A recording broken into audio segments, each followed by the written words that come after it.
Bismillahirrahmanirrahim. Assalamualaikum warahmatullahi wabarakatuh.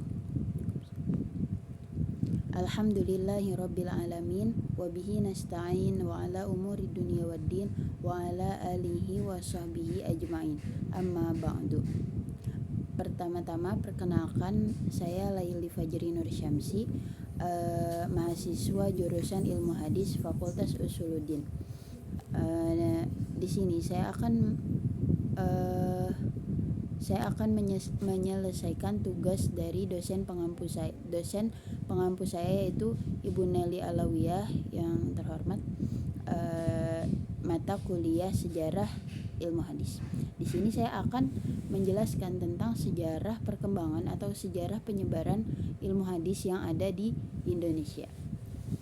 Sejak zaman Rasulullah SAW, para sahabat sangat antusias sekali. Mereka mempunyai perhatian yang besar terhadap sunnah. Tapi tidak hanya sahabat, itu perhatian yang besar terhadap sunnah juga terjadi pada masa para tabi'in, tabi'ut tabi'in, itba tabi'in, dan generasi setelahnya. Mereka semua memelihara hadis dengan cara mereka menulisnya, menghafalkannya, kemudian bermusyawarah, bermudzakarah, dan mengkodifikasikan hadis tersebut kepada kitab-kitab hadis. Yang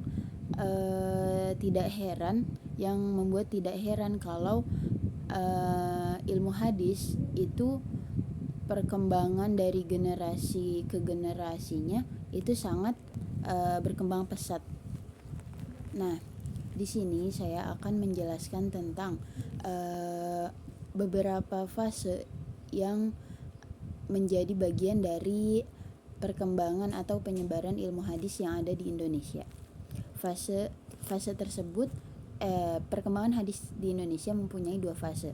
Yang pertama adalah fase penggeseran tasawuf ke syariah, dan yang kedua adalah fase modernisasi.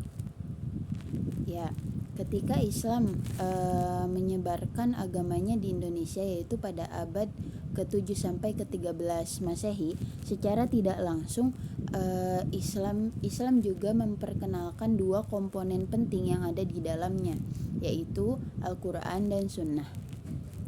Artinya perkembangan hadis yang terjadi di Indonesia itu tidak luput dari penyebaran agama Islam yang bermula dari jalur perdagangan dari berbagai negara,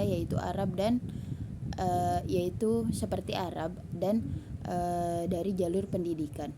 Selain itu, perkembangan hadis juga efek dari penetrasi Islam dari ajaran Timur Tengah, yang di ajaran Timur Tengah ini dibawa oleh para sufi yang pada abad 13 Masehi itu mereka datang ke Indonesia dengan rombongan yang cukup banyak.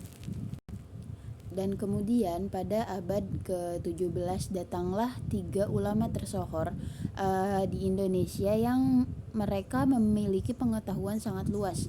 Mereka itu tuh mencakup tasawuf, hadis, sejarah, ilmu fikih, ilmu kalam, ilmu perbandingan mazhab, dan ilmu perbandingan agama. Yaitu 3 ulama tersohor ini adalah Nuruddin Ar-Raniri, kemudian Abdul Rauf As-Singkili, dan Al-Maqasari. Mereka adalah tokoh yang berperan besar dalam penyebaran ilmu hadis yang ada di Indonesia. Kajian hadis pertama kali ditemukan pada abad 17 dalam tulisan yang dimiliki oleh Syekh Nuruddin Ar-Raniri. Kemudian untuk fase kedua, yaitu dunia modernisasi, yaitu pada abad ke-20 dunia Islam telah mempunyai perubahan yang sangat pesat dalam bidang pendidikan yang berpengaruh dan dijadikan sebagai media dalam kajian hadis.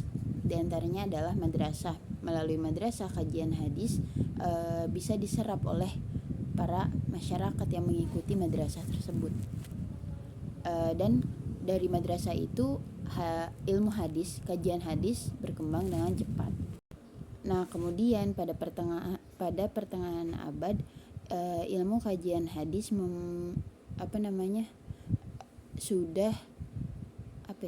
sudah mulai diperhatikan gitu di Indonesia. Diperhatikannya oleh para ulama besar di Indonesia.